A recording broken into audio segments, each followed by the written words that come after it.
is Adam Wright. Thank you, Adam. Address.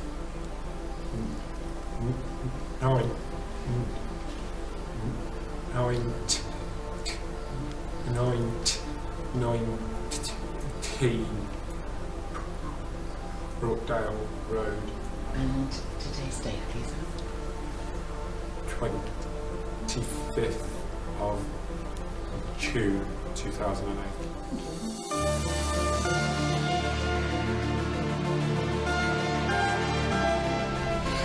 Adam Wright, recovering Stammer. When I leave here today, the rest of my life begins. Today's date, the 27th of June 2008.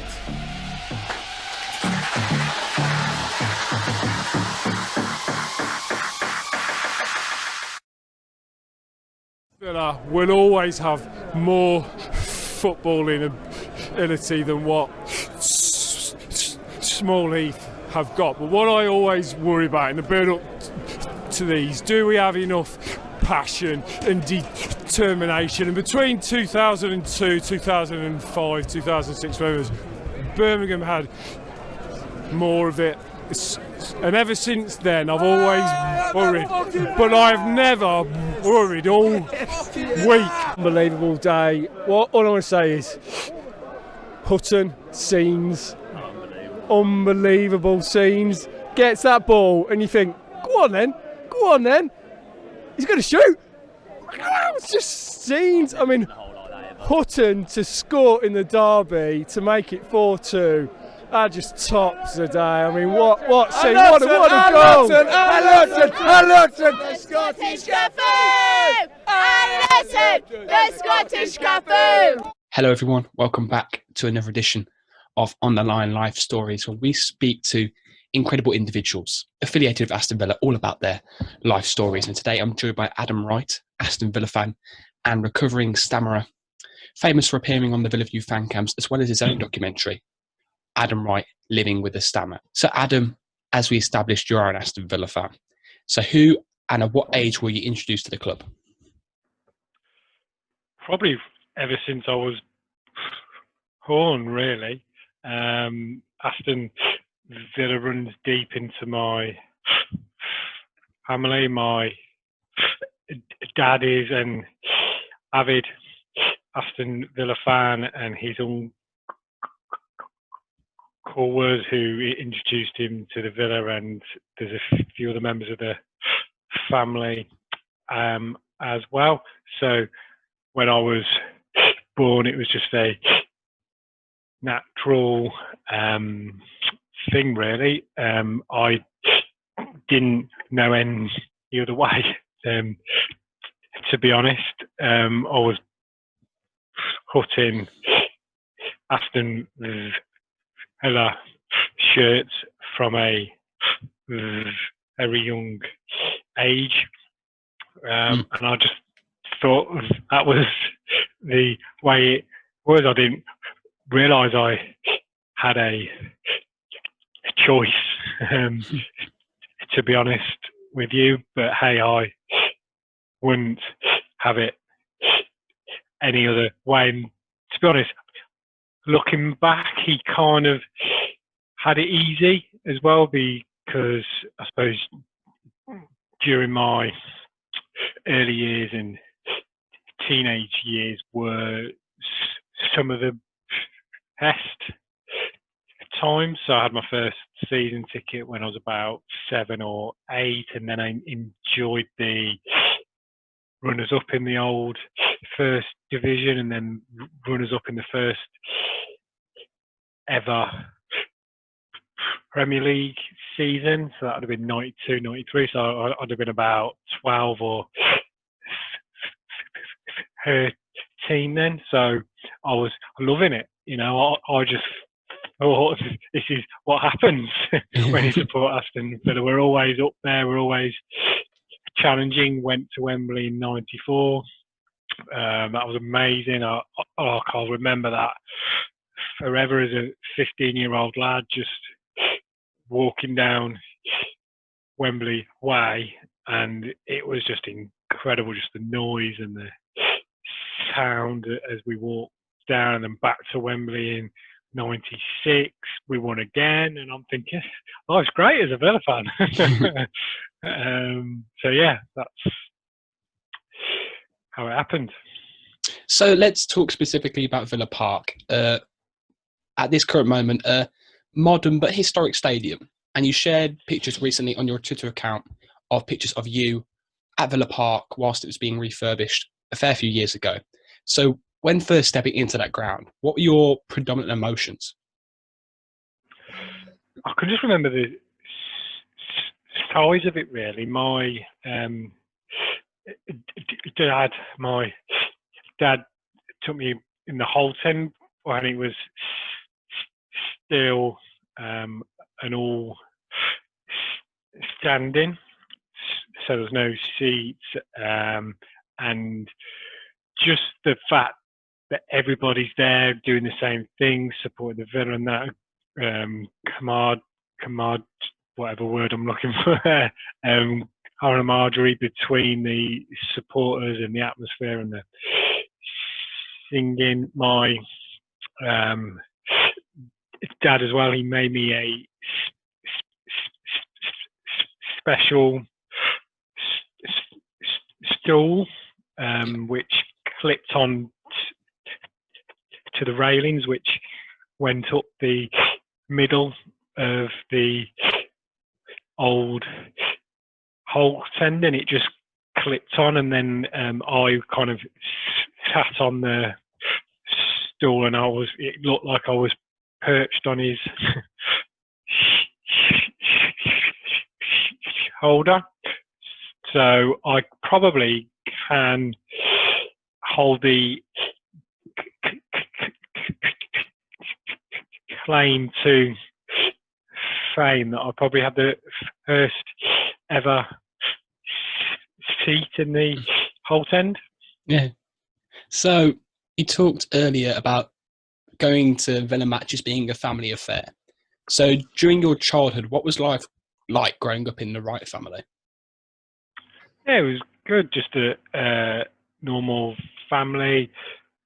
Mum and dad, had a sister who's 18 months older than me. So yeah, it was pretty normal.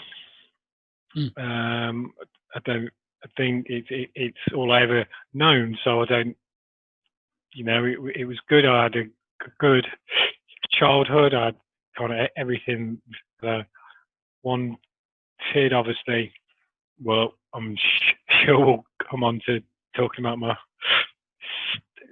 stammer, but obviously growing up with a stammer was really, really hard. So that was obviously different to the majority of people also. So you talked about your stammer there, and during the early stages of both you and your sister's life, you both developed a stammer. But you said during your documentary, which I will leave a link to in the description because I think it's fantastic, you said that your sister stopped stammering from an early age, but you carried on. So please elaborate on this point and talk about the origins of your stammer, or disfluency, as is the medical term. Yeah, so I don't really remember an age when I started stammering. It's all I can remember, really. So I don't remember a time when I wasn't stammering, if that makes sense. But my sister, who's 18 months older than me, she developed a stammer, and my parents tell me that then I started to copy her. Not too sure whether I would have developed it anyway, but that's what they tell me. And then I believe a few months after she developed it, she just kind of grew out of it, so to speak, as most children do that develop a stammer at an early age. So kind of naturally, I suppose, my mum and dad thought, oh, well, we'll just wait 18 months and then Adam will grow out of it as well. But obviously that didn't happen, and kind of 2 years comes, and then 6 years comes, 10 years comes, and here I am all these years later still stammering. So as you did get older, how severe did it get? Yeah, I think it had a major impact on my life, especially through school. There were times when I just couldn't get a word out, and I'd be trying it, and my mouth would be moving, and my eyes, and it would just be, and there'd just be nothing there at all. When I went to say a word, there wasn't even a block, so there wasn't even like a sometimes there was just kind of nothing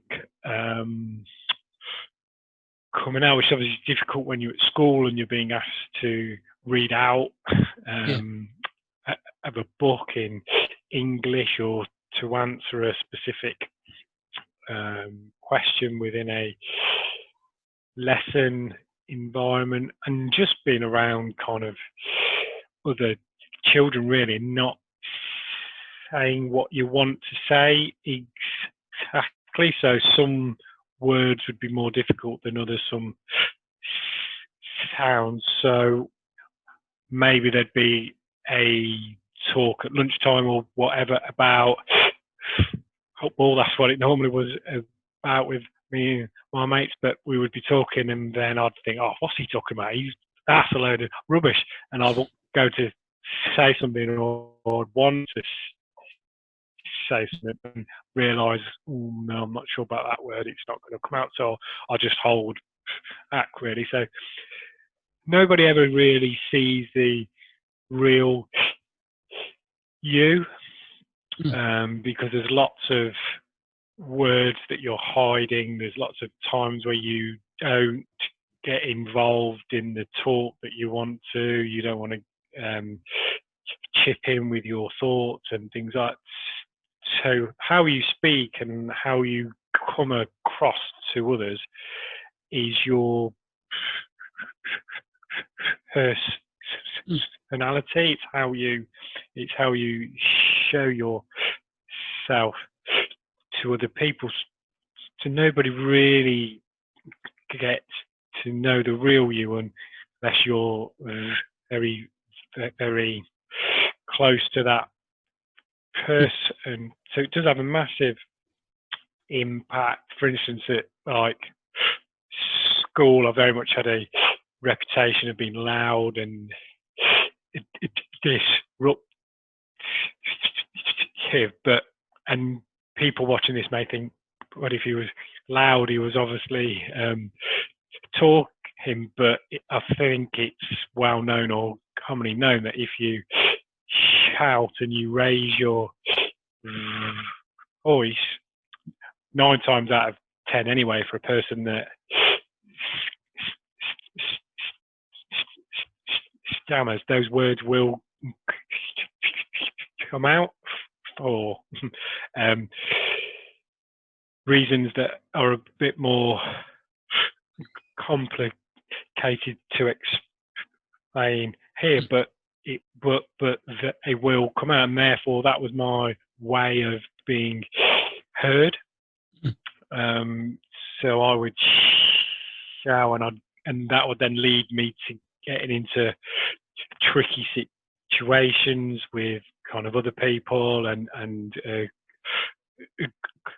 confrontation with other people, and the teachers would see that I was being loud and disruptive, and then they would, label me as that so my mum and dad would say, I remember them going to one parents' evening, coming home and then saying, what are they talking about? You know, this kind of isn't you, it's not who you are.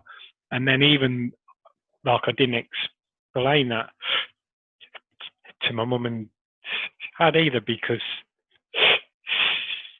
stammering was never really talked about. It's not something that you have a conversation about. And if anybody did ask you about it, oh, I'm fine, it doesn't bother me. So people end up with this different perception of you, of who you are, which is actually not a true reflection. So obviously that's very, very hard. Now, during your time at school, both parents and children had a limited understanding of stammering. And I remember you sharing a story during your documentary when you said one of your fellow pupils said that his mother believed that you should have gone to a special school. So Yeah, that's right. just from that comment alone, comparing then to now, it just shows you how far society has progressed in understanding what stammering is, essentially.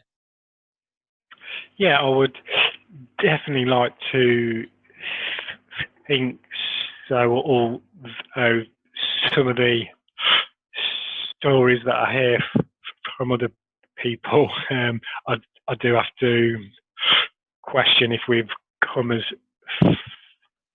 far as I would like. But on the whole, I think, yes, obviously, with the development of the internet nowadays, and there's a lot more out there on social media. You know, you can look up and research what stammering is all about and how to help people, and those sorts of things. There are a lot more resources out there nowadays, but whereas I think from my experience, nobody really knew how to help, or even what to do, or what was the right thing to say. Would they help me out in terms of saying the word for me, or do they wait? And do you know what I mean? All those questions I just think wasn't available back then, and they might have even questioned, what is this?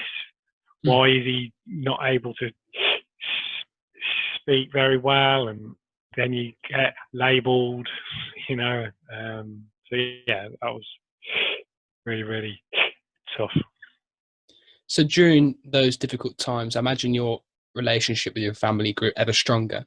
So how did they care for you? How did they help you during these times where people had a false perception, essentially, of yourself?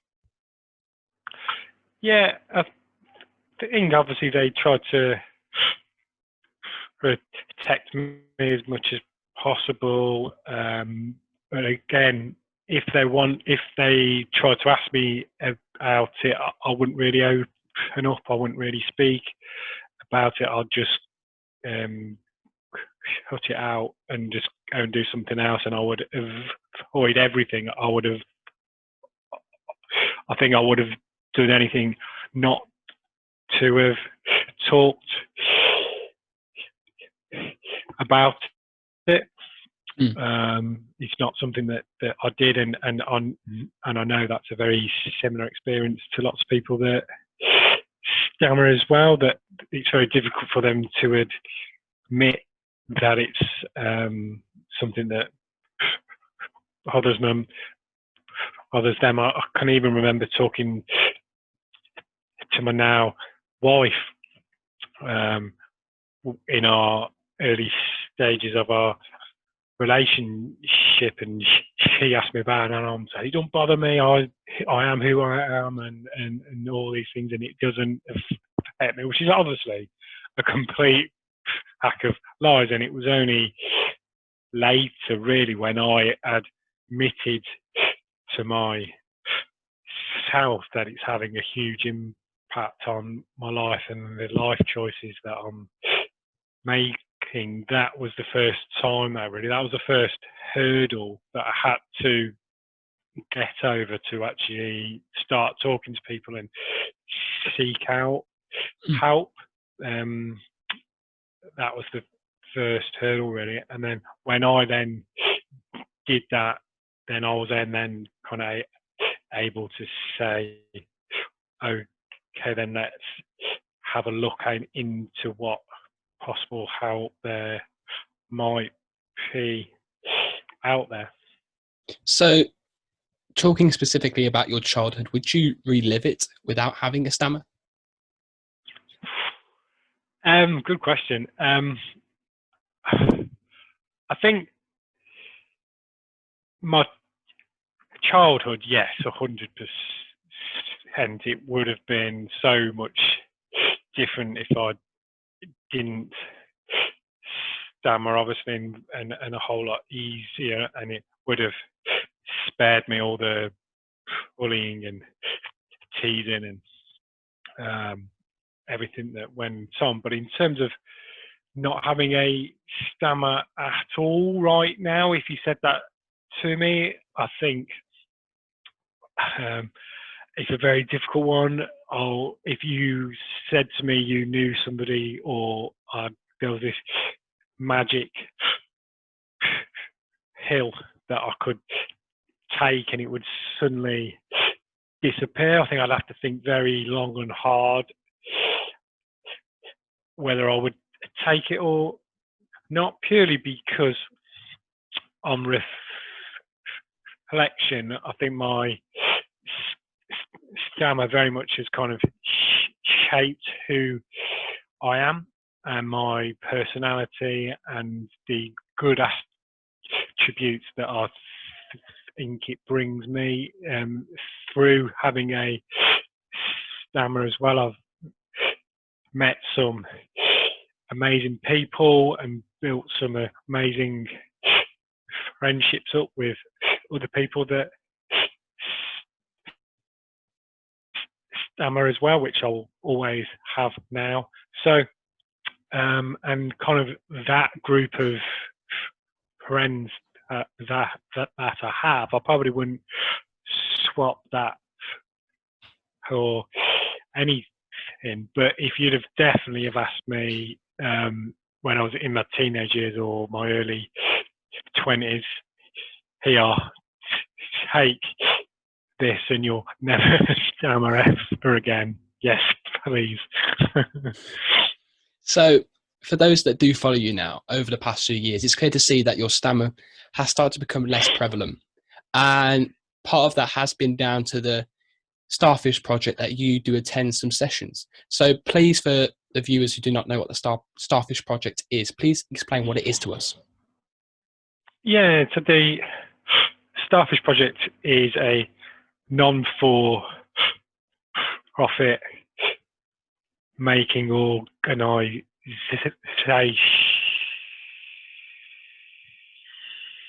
So it doesn't make any money out of what it does, and it's a speech course where you go on and you spend 4 days on the course, and it teaches you a technique to be able to control your speech. So if you implement the technique correctly, then the words should come out and there shouldn't be any blocks in there. But it's so much more about the technique as well. It's all about the mindset, and we work on how you think about your stammer as well, and the having a positive mindset towards it, which is just as huge as using the technique as well. So I used that initially. I first went on the Starfish Project in 2009, so 11 years ago now. And initially, I used that technique to build my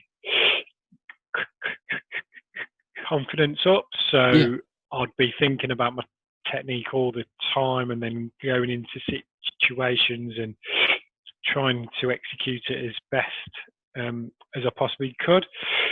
And the strange thing is, I probably had more control over my speech and kind of less blocks and less repetitions back then than kind of what I do now, which is kind of strange to get your head around.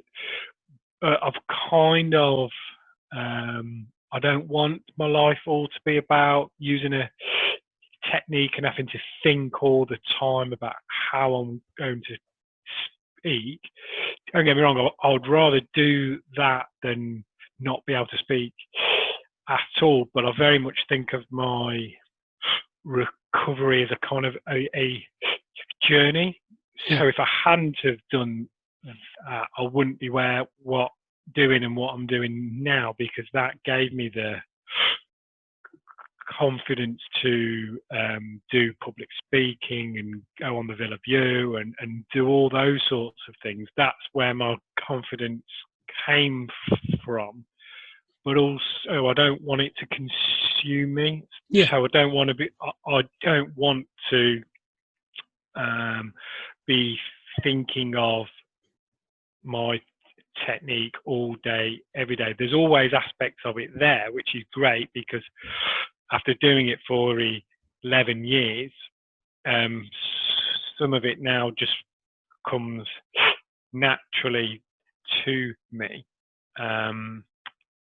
And I can kind of wind it in any time that I need to, really, if I'm having a particularly challenging day. But at the same time, if I was saying I had to be in control all day, every day, and not have any blocks, well, then that to me also says something about that when we stammer, we're doing something wrong, which I don't necessarily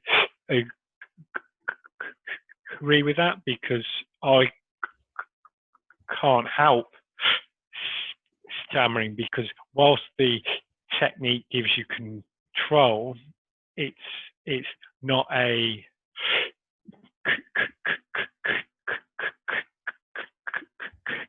cure. It's not a cure, and even with all the will in the world, you're not going to be in control all day, every day. There are going to be times when you put in too many words per breath, or you're speaking too fast, or you've lost an element of the technique. So I'd like to think now I've got a healthy balance of technique, but also being very comfortable with my stammer as well, so that when I do block or the words won't come out, then that's also I'm very comfortable with that as well, because I think the world needs to know that actually stammering is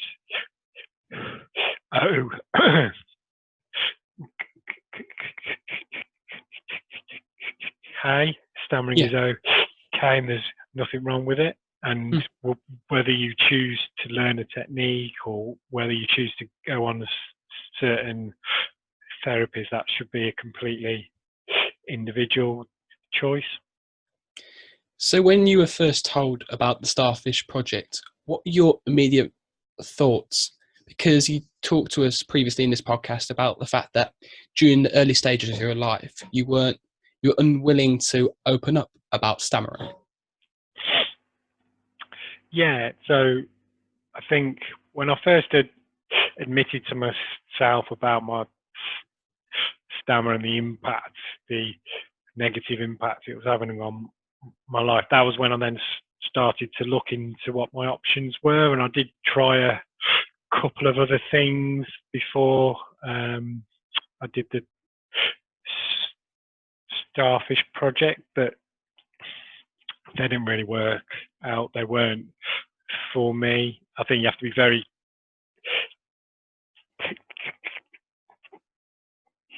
careful of organisations out there that proclaim they have a cure for you, cure for you, and therefore I unfortunately got sucked into a couple of those. So wasted some money doing that, and then I watched a documentary on TV that involved a young lad going on this Starfish Project, and it kind of documented his journey throughout, and then when he was back at home, and up until that point I hadn't heard of the Starfish Project. So I've kind of liked what I saw when I was watching the TV, made a few inquiries. By the time I plucked the courage up though to apply, unfortunately, because obviously it had been on TV, there were millions of other people that had watched it and all so booked on the course, so I had to wait a few months, which, you know, that was fine, and eventually got round to doing it. But then those kind of same old thoughts, I suppose, those negative mindset that having a stammer brings you, you're thinking, oh, this hasn't worked, all those other things that I've done over the years hadn't worked, why should this be any different? What am I doing here? I'm just wasting my time all over again. Adam, come on, let's go home, what's the point? But, you know, I'm really pleased that I stuck it out, and I attended on that first morning, and within a couple of hours, really, I could say my name with control over my speech, which is something that I'd never been able to do. I might have been able to say my name out of luck and it's just popped out, but I knew if somebody rang me up or had to say my name in front of somebody out in public or something, that just wouldn't have happened, and I'd really struggle. So to be able to say my name and be confident in the technique, to be able to say my name and know those words are just going to pop out, I can remember it. I can remember it so well, even though it was 11 years ago. Somebody asked me what my name was, and I responded with Adam Wright. And I'm just like, whoa, what just happened there? That's just insane. And then I just went on from there, really, and my confidence went from strength to strength, and I was determined when I left at the end of the 4 days of the course that I was going to give this everything. I was going to work hard at it. I was going to put my life and soul into having something because I wanted it so much, and that's what I did. I took on all the advice that was given me throughout the course, and I did all the things after the course that I was told would help me. And yeah, here I am 11 years later.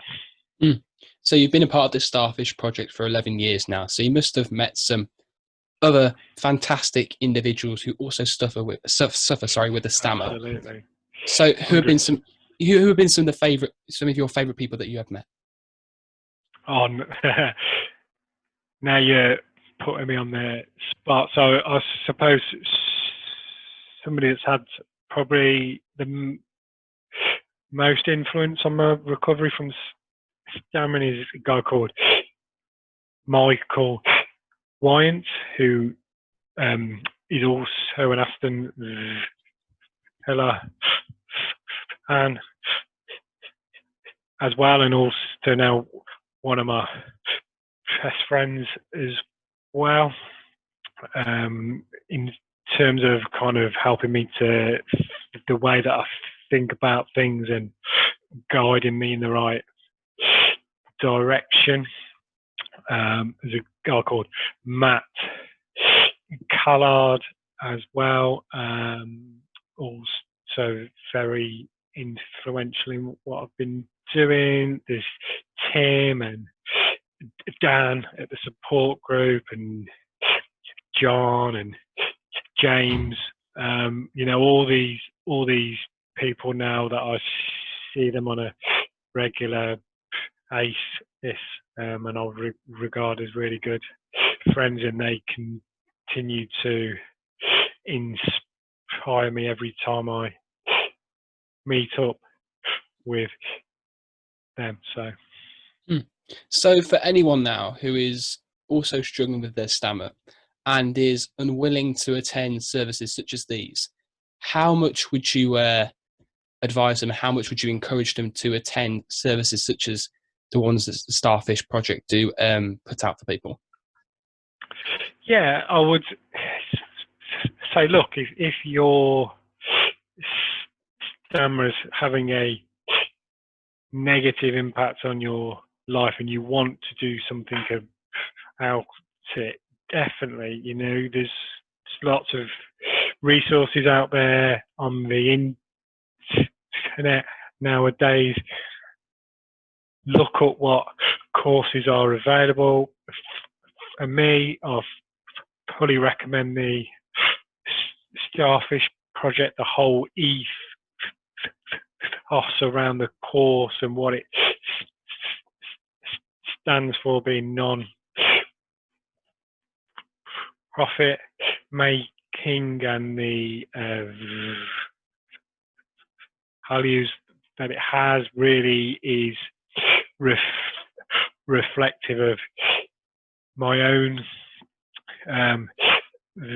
values that I have, which is why I think one of the reasons why it's really benefited me. But really have a look into what's out there and what you think is going to suit you and your needs, and get in touch with people as well. I think the biggest thing for me was linking up with other people that stammer as well, because as much as you talk to members of your family about it and how frustrating it can be and the impact it can have, nobody really understands unless you have a stammer as well. So just having those kind of links on Facebook groups and things like that, I think that's the first protocol. If you're not a part of that online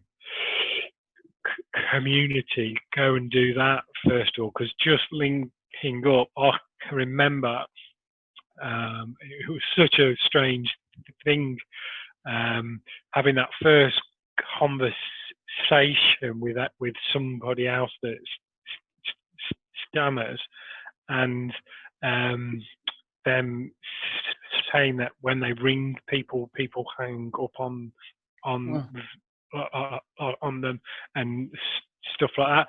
And I thought that only ever happens to me, because obviously when you ring somebody, they would then say hello, and you would try and say, hello back, and there might be nothing there. Obviously they're going to think, well, there's nobody else on the end of the line, so they would hang up. Now I thought that just happened to me, nobody else in the whole wide world. And I remember speaking to somebody, we were talking about, and I'm like, what? That happens to you as well? And I'm like, mind just completely blown. And then once you get to talk about, and then, oh yeah, that happens to, oh yeah, I do that all the time, and that situation. And then just knowing that it's not only you can be massive, absolutely massive. So finally, let's talk about your journey on the Villa View. You joined it, I imagine, to help you defeat your stammer, and it's improved it. And you can see from years upon years, during some favourite moments of mine on the channel, you do feature in them, and you can see the progression that you have made whilst being part of the Villa View fan cams. So why did you want to join the channel? Why did you want to attend these fan cam sessions in the first place? I suppose in initially, really, I was in a very good place with my own speech and what I was doing and work-wise, and really pushing my comfort zone that way.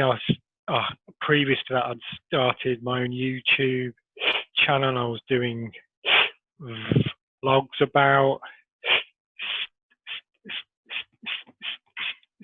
stammering, and I was trying to help kind of other people that stammer as well, to try and encourage them to work on their speech and just have an awareness. But when I was thinking about what else I can do and what the next level is, I wanted a platform when I was talking and most of the audience wouldn't already be people that stammer. So I thought, well, how can I do that? I was looking and thinking, how can I do that? And obviously, being a massive Aston Villa fan, I'd become aware of the Villa View and what they were doing, and I was really enjoying their stuff that they were putting out. And then I thought, well, actually, fan cams would be a great way. You know, I'm combining my love of Aston Villa with also hopefully raising awareness of stammering as well, because I knew whilst my technique might be very strong whilst doing it, and I wouldn't block much, there was always going to be times when I had a block or whatever. Therefore, the audience would be watching that and then thinking, oh, hang on a minute, he's got a stammer, what's going on there? And then hopefully then learn more about it, and also inspire other people that possibly stammer as well, if like I'm doing it, and there's no reason that they can't as well. And my aim is to get stammering in the general public as normalised as possible. So hopefully one day the reaction might be, oh, he's got a stammer, or oh, that stammer's very bad. Whereas actually they're just watching it and they don't think anything. It's just a person who's talking in a slightly different way. Yeah. So when I first appeared on the Villa View, I felt extremely nervous. So how were you feeling during your first fan cam session? Yeah, I'd been building up to it for a few weeks. So I think there was a couple of weeks where I put it off, and I think the fear got the better of me. And then there was 1 week, I think, I said, right, I'm going to do it today. Today's the day. And even then, though, right up until like the final whistle, I remember thinking, oh no, and comes in a minute. And then that old kind of stammering mindset jumps in and says, you don't want to do it, Adam, do you? Just go home, jump in the car, beat the traffic, and just don't bother. But yeah, I pushed myself to do it. I'm pretty sure it was after a boring 0-0 as well. I think we drew 0-0. I can't remember the team. Not much to talk about then. Exactly. I couldn't have picked a worse match. So yeah, that was difficult as well. But yeah, I remember going, and then like the camera, and then the light, and then like a microphone, and then that's obviously a situation that I haven't been used to. So, but yeah, I mean overall, I remember doing it then, and then thinking afterwards, what was my speech like? I was always a blocker. How did I look? And then for those couple of hours when I got home afterwards, that wait for it to be uploaded and to go on to YouTube, really to see how it looked, how it sounded. I can remember feeling very nervous about that, very nervous. So for me, the moments that jump out for me regarding my favourite Villa View fan cam moments were probably during the Birmingham City games when Villa were in the Championship. And I remember watching the Villa View fan cams when I was a fan and seeing you on there, and the passion that you radiated on screen was fantastic. So as well as that moment, what has been your favourite moments on fan cams? Yeah, I think definitely that moment against Birmingham after we beat them 2-0, and then I think we went up into the second. I think we went second in the Championship after that result, and Steve Bruce was really turning things around, or it looked like he was anyway. And I got a bit ahead of myself really, and I thought we're back. We're in the second spot. We're going up. Everything looks rosy, and we've got a team now that we can be proud of again, which you couldn't really say for the previous 4 or 5 years. So I think all of that emotion just came out really. It's not something that I'd really planned on. Like I hadn't thought, right, I'm going to give it some today on the fan cams. It just kind of happened. Yeah. Naturally, and looking back, I think after that was a time then where I really started to get noticed as well in and around Villa Park as well, which I didn't do that on purpose, but I think it was great because people wanted to ask me then about stammering, and people would get in touch on Twitter and all those more sort awareness, of things. Yeah, and asking me about it all. They might have known somebody else that stammers, and they were messaging me, asking me my advice and things like that. So for that reason, really, it's been amazing because it's helped me and my confidence, but also it's the kind of raising awareness.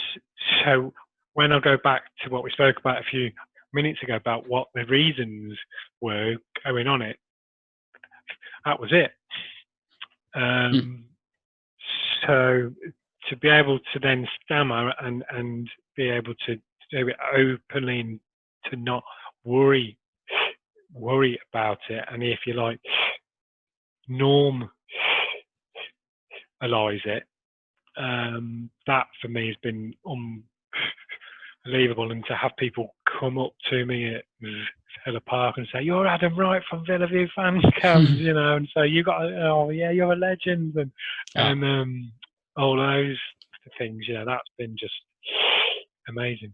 The Villa of you have been, as you said, influential in raising more awareness for people who stammer. And one man in particular has been Dan Rollinson, who of course helped you with your documentary, Adam Wright, Living with a Stammer. How grateful are you to him for helping you create that documentary? Yeah, massively. Again, I think it's been a big part of my recovery and me gaining more and more confidence and accepting of it, and just being able to film and talk about it, just helped naturally as well. But it's a great way of raising that awareness as well. Like, I know lots of people have commented that they've watched it with their mums or their dads or their wives, husbands, whatever, and from watching it for the first time, they've kind of opened up about it. So they've actually started talking to their relatives after watching it. And I know some people from watching it they've put themselves onto the Starfish Project as well, and then they've gone on to transform their lives as well and get that confidence, or just being more happy with themselves as well. I know a lot of speech and language therapists have watched it, and they've recommended it to people that they've working with.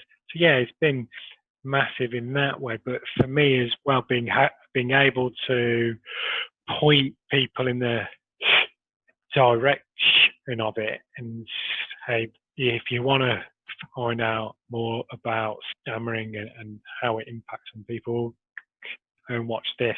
So yeah, it's been a fantastic, and I used to say I'll always be grateful to Dan for giving me that opportunity, and hopefully it helped him as well. So we've established again that fan media has helped you grow in confidence. So how do you see it potentially progressing in 5 years' time, the whole concept of fan media, to potentially give other people a voice? Yeah, I think in this world we live in now with the YouTube and social media, I think fan media is becoming more and more prominent, and you see actually people now earning enough money out of it to actually have a job and full-time wage from it. So it can be huge and it can be massive, and I think it's great that it gives the working man on the street the ability to speak up and talk about their club. Where it goes in the future, who knows? I would never have thought 5 years ago that kind of it would be as huge as it is now. So yeah, who knows? But yeah, it's certainly here to stay. That's for sure. Now, finally, we do have a Twitter question, Adam, from the Total Villain Twitter account. And it's from a guy named Michael Wyant. And he says that, I have a question for Adam. You have done a number of fan cams, etc. I have seen on YouTube. For someone who stammers, I see this as such a brave thing to do, especially with the number of internet trolls out there. So did this not worry you? And he says, well done to you as well. Yeah, I think it was on my mind about what the reaction might be, especially that one after the game against Birmingham as well, because I was aware that kind of went, I suppose, viral is the wrong word, but in kind of Midlands Yeah. football, if you like. I suppose it went viral, and I was thinking, obviously, Birmingham being the huge rivals that they are, and I'm kind of a bit overexcited. I was thinking possibly there'd be a reaction there, but to be honest, I've never seen anything after that anyway. And I can only think of once or twice that I've seen something that's been not very nice.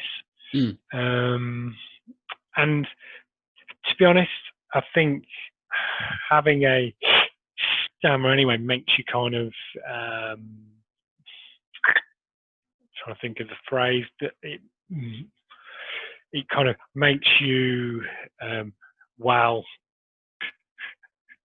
hilt to those sorts of things anyway, because you've experienced it all your life. So I was never particularly that concerned. I think I'm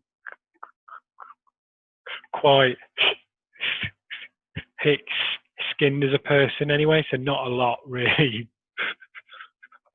bothers me anymore, to be honest. So I couldn't really care less what anybody said. There was a reply to something that I did a couple of years ago. Actually, I thought it was quite funny at the time. They said I was something sounding like a lawn mower or something along those lines. Anyway, and I just read it, and I suppose if I'm being completely honest, there was a few moments where I thought, really, and it hurt a little bit, but hey, it was water off a duck's back. I actually liked the tweet as well, which a few people were surprised at, but I just wanted them to know that I'd seen it and I wasn't bothered. Therefore, I just thought I'd like it, and then that might then put a thought in their head. But I don't know. Well, Adam Wright, Living with a Stammer, is available to watch on YouTube via Dan Rollinson's YouTube channel. Thank you, Adam, for coming on. I really appreciate it. Thank you very much for having me. It's been good, Liam. That has been Adam's story. Make sure you leave a like on the video and subscribe to the Total Villain YouTube channel if you haven't already. So stay safe, stay well, and until next time, up the Villa. Up the Villa. But I keep being too caught up by